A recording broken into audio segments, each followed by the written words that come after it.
1996 সালের 6 সেপ্টেম্বর এক মনোমুগ্ধকর শিল্পীর জীবন অনাকাঙ্ক্ষিতভাবে থেমে গিয়েছিল। আমাকে নিয়ে কেউ তো স্বপ্ন দেখনি।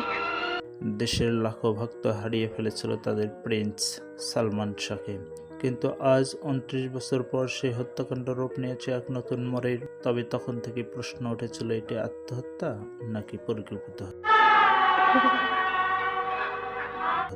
2025 সালের 20 অক্টোবরে দীর্ঘ 29 বছর 1 মাস 14 দিনের লম্বা প্রতীক্ষার পর ঢাকার ষষ্ঠ অতিরিক্ত মহানগর সেশন জজ মোহাম্মদ জান্নাতুল ফেরদৌস ইবনে হক আজ এক নির্দেশ দিলেন, সালমান শাহ এর মৃত্যুকে হত্যা হিসেবে তদন্ত শুরু করতে হবে। এই অভিযোগের তালিকায় আছে তার স্ত্রী সামিরা হক ও ব্যবসায়ী আজিজ মোহাম্মদ ভাইসহ মোট 11 জনের নাম। বছরের পর বছর পেরিয়েছে, কিন্তু মন ভোলেনি শোক, প্রশ্ন আর প্রতীক্ষার। এখন সময় এসেছে সত্য উদ্ঘাটনের, কারণ সেই কৌতূহল আজও কেউ ভোলেনি। এই গল্প শেষ হয়নি, সামনে রয়েছে এক নতুন অধ্যায়।